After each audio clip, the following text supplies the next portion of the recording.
আমরা প্রায় প্রত্যেকেই হোয়াটসঅ্যাপ ইউজ করি, কিন্তু হোয়াটসঅ্যাপ ইউজ করে আমরা কোনো মজা পাই না। কারণ আমরা হোয়াটসঅ্যাপের অনেক সেটিংস আছে যেগুলো আমরা জানি না। কারণ এখন হোয়াটসঅ্যাপের অনেক মজাদার সেটিংস চলে আসছে, যেগুলো যদি আপনি আপনার হোয়াটসঅ্যাপে করে রাখেন, তাহলে আপনি হোয়াটসঅ্যাপ ব্যবহার করে অনেক মজা পাবেন।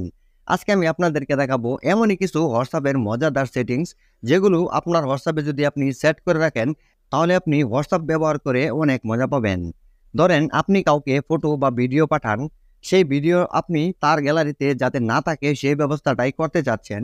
এমন একটা সেটিংস আছে যেটা আপনি আপনার হোয়াটসঅ্যাপে যদি করে রাখেন, তাহলে কারো কাছে যদি আপনি কোনো ফটো বা ভিডিও সেন্ড করেন, সে শুধুমাত্র একবার দেখতে পারবে, দ্বিতীয়বার আপনার ওই ফটো বা ভিডিও দেখতে পারবে না এবং তার গ্যালারিতেও সেটা সেভ হবে না।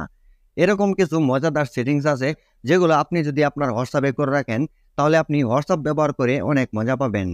চলেন আজকে আমি আপনাদেরকে দেখাবো কিভাবে আপনারা আপনাদের হোয়াটসঅ্যাপে এরকম মজাদার সেটিংসগুলো যোগ করবেন। হোয়াটসঅ্যাপের এই মজাদার সেটিংসগুলো করার জন্য আপনি আপনার হোয়াটসঅ্যাপে চলে যাবেন। দেখেন আমি হোয়াটসঅ্যাপে প্রবেশ করলাম। আমি এই লোকটাকে একটা ভিডিও বা ফটো সেন্ড করব। ধরেন আমি এখানে ফটো বা ভিডিও সেন্ড করার জন্য এটার উপরে ক্লিক করলাম। তারপর দেখেন গ্যালারিটা শো করলো। এখন গ্যালারি থেকে আমি যে ফটোটা তার কাছে সেন্ড করব, সেই ফটোটার উপরে ক্লিক করলাম।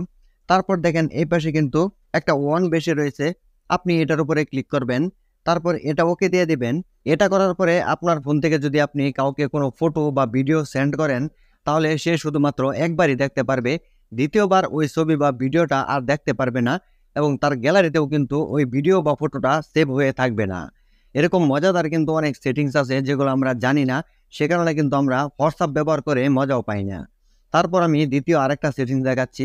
অনেক সময় দেখা যায় আমরা যদি কাউকে কোনো ভিডিও সেন্ড করি, অনেক সুন্দর একটা ভিডিও সেন্ড করলাম, কিন্তু সেই লোকটার কাছে ওই ভিডিওটা পৌঁছাবার পর সে কিন্তু ভিডিওটা ক্লিয়ারভাবে দেখতে পারে না, ভুয়া হয়ে যায়, ঝাপসা হয়ে যায়। আজকের এই সেটিংসটা শিখে রাখেন, তাহলে আপনি এভাবে যদি আপনার ভিডিও অন্য কাউকে সেন্ড করেন, তাহলে কিন্তু আপনি যেরকম ভিডিওটা তার কাছে সেন্ড করবেন, সেও কিন্তু সেই রকম ভিডিওটাই দেখতে পারবে।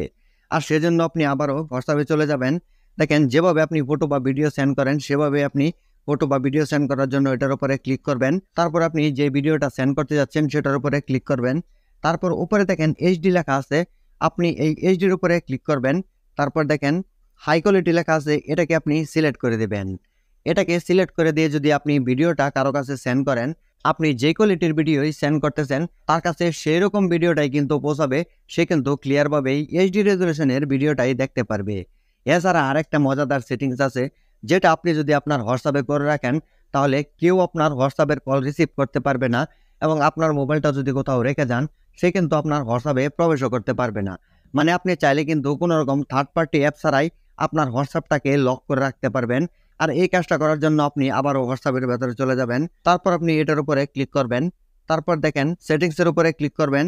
তারপর প্রাইভেসি লেখা আছে, এই প্রাইভেসির উপরে ক্লিক করবেন। তারপর একটু নিচের দিকে যাবেন। দেখেন লেখা আছে অ্যাপ লক।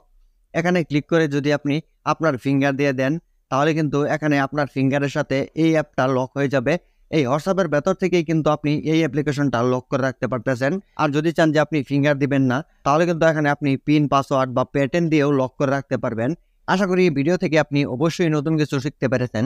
ভিডিও থেকে যদি আপনি নতুন কিছু শিখে থাকেন, ভিডিওটা যদি ভালো লেগে থাকে, তাহলে অবশ্যই ভিডিওতে একটা লাইক দিয়ে ভিডিওটা শেয়ার করবেন। সকলে ভালো থাকুন, সুস্থ থাকুন। পরবর্তী ভিডিও দেখার আমন্ত্রণ রইল। আল্লাহ হাফেজ।